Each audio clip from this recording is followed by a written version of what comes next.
La expansión del imperio de Alejandro Magno supuso una serie de cambios de índole social, político, económico y cultural. Sin embargo, su expansión significó también la presencia de una serie de conflictos morales para la sociedad tradicional de la Hélade. ¿Qué conflictos visibiliza en la filme? ¿Cómo se desarrollan los mismos? ¿Y qué puede opinar al respecto? Bueno, en la película de Alejandro Magno podemos ver una parte de su historia siendo hijo de Filipo. También se puede ver las enseñanzas de Aristóteles hacia él. Después de la muerte de su padre, Filipo, Alejandro Magno somete a Grecia, ya que Grecia lo desprecia y no cumple con los pactos cumplidos con su padre. Por su inexperiencia y también por su edad, más que todo, ya que Alejandro Magno en ese entonces era muy joven. Y de esta manera, Alejandro Magno comenzó a invadir Grecia y a expandir su imperio después de Grecia.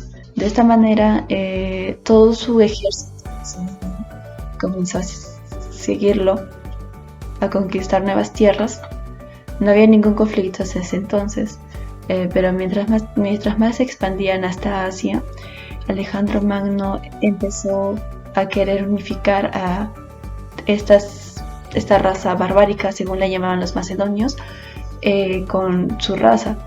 Incluso favoreció el mestizaje, lo cual a cierta parte de su ejército macedonio no les gustó, ya que sentían que era una aberración política. E incluso Alejandro Magno mantuvo matrimonio con la hija de un jefe de la montaña de unas tierras asiáticas, lo cual hizo que sus soldados duraran mucho más de su criterio. Y tampoco, mientras más avanzaban con la expansión del imperio, Alejandro Magno ambicionaba con más y más, lo cual hacía que sus compañeros dudaran de él y quisieran volver a sus tierras de origen, Macedonia, ya que la mayoría pensaba que Alejandro estaba obsesionado con el poder, lo cual hacía que su ejército dejara de seguirlo. Pero Alejandro Magno, al ver esto, ejecutaba a todos los que se ponían a seguir. Más que todo, creo yo, que el conflicto moral que más se notó en la película fue la unificación de razas que quería Alejandro Magno, ya que incluso cuando gobernaban o sometían a un pueblo o un reino asiático, Alejandro Magno, con los reyes ya exiliados de su trono, Alejandro Magno les presentaba las tierras que él había conquistado, lo cual también no era del agrado de sus compañeros de ejército macedonios, lo cual incluso decían de que ellos habían venido a conquistar y a castigar a los asiáticos. Pero Alejandro Magno quería verlos como sus iguales. Es ahí donde comienza este conflicto, ya que por un lado sus soldados siempre han apoyado a Alejandro Magno, lo siguen, le son leales, pero también ocurren traiciones pequeñas, como por ejemplo tratar de asesinar a Alejandro Magno, para que de esta manera tomara el poder, ya que su criterio, según ellos, era erróneo. Aristóteles, al referirse al bien, indicaba que aunque este es deseable incluso para un solo individuo, resulta mejor y más divino para un pueblo y para los estados, una perspectiva similar a la que encontrábamos en el diálogo de Sócrates con Gritón.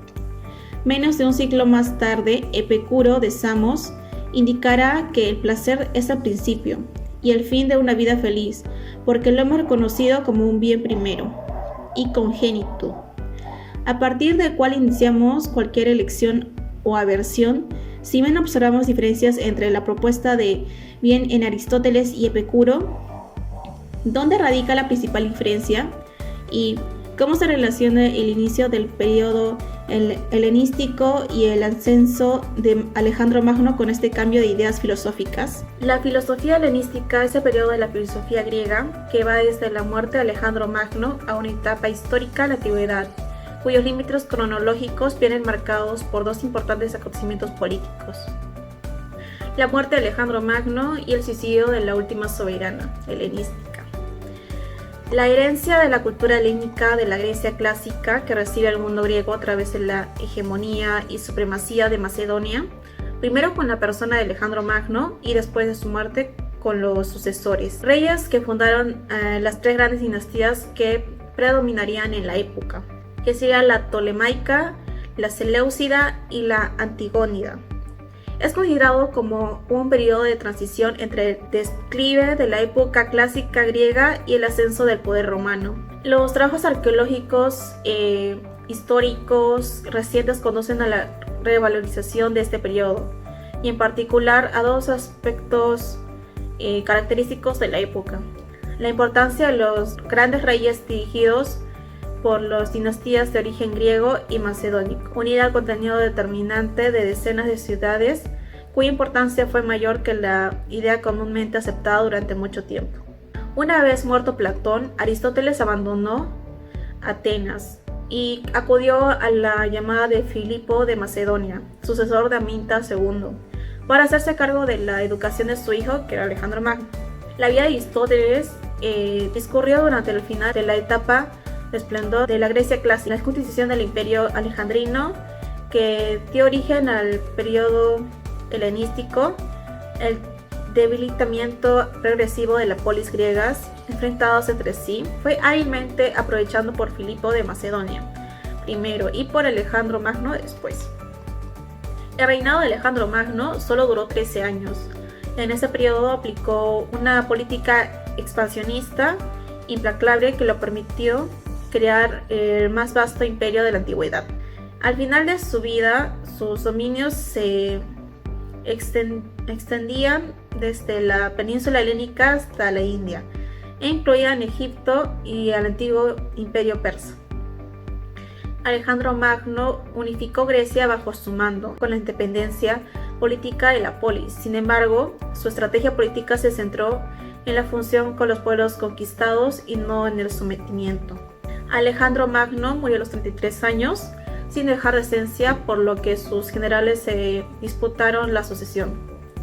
Finalmente, el imperio quedó dividido en tres grandes reinos helenísticos que dieron lugar a tres dinastías: la dinastía Ptolemaica, que reinó en Egipto; la dinastía Antigónida, que lo hizo en Macedonia; y la dinastía Seleucida, que gobernó la parte asiática del antiguo imperio. La época helenística entonces embarca desde la muerte de Alejandro Magno hasta el suicidio de la última reina de la dinastía Ptolemaica, que era Cleopatra VII de Egipto, y su amante Marco Antonio, tras su derrota de la batalla de Asio.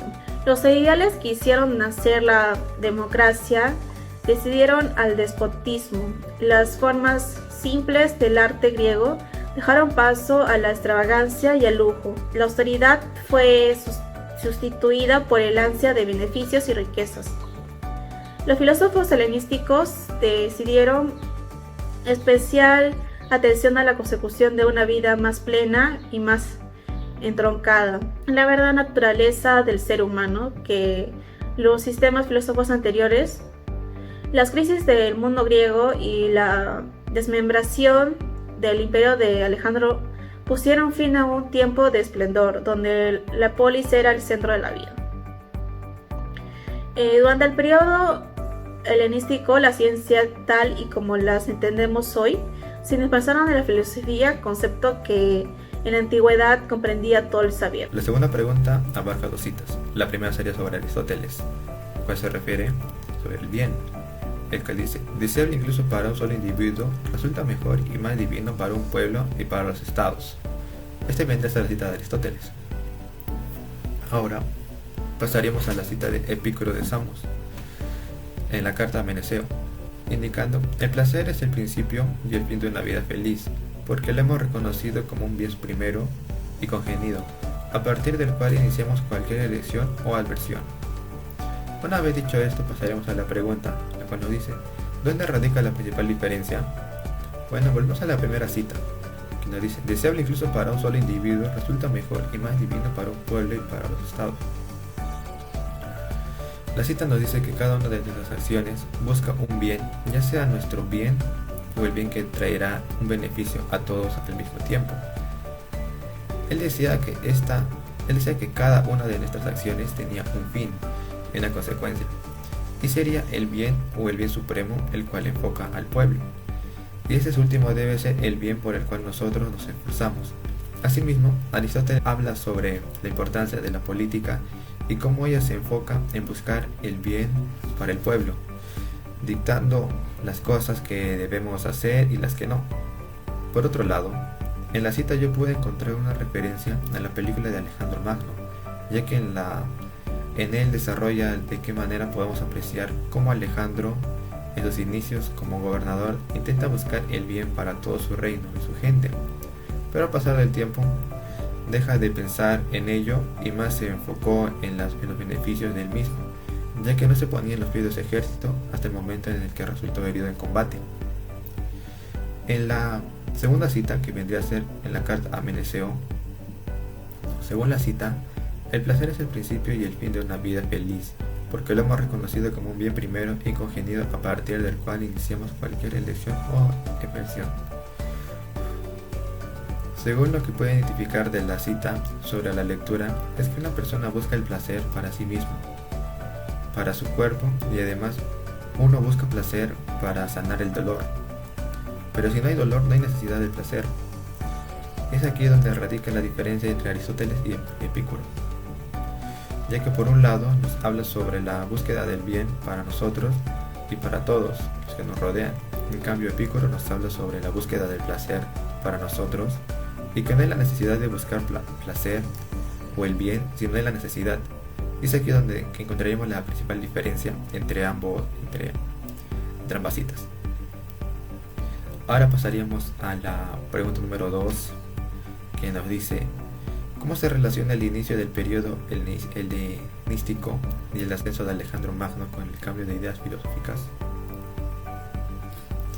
Bueno, sería que después de la odisea que tuvo Alejandro Magno a través de la India, vino su muerte, y por eso el periodo helenístico cambió y los filósofos tuvieron que esconderse, pues las ideas de la filosofía habían tenido un cambio. Además, en este tiempo buscaban una felicidad individual, al contrario de lo que Aristóteles nos dijo, ya que él quería que buscáramos un bien para todos, como sería como el bien supremo. En mi reflexión de las citas y de la lectura puede decir que el ser humano siempre va a buscar el placer o el bien para sí mismo, dejando de lado todo lo que nos rodea. Pero según Aristóteles, lo que nosotros como seres humanos debemos hacer es buscar el bien supremo, el cual solo nos traerá felicidad a nosotros, no solo nos traerá felicidad a nosotros, sino que también nos traerá el bien a las personas que nos rodean. Esto sería lo que nos volvería mejores seres humanos. Gracias.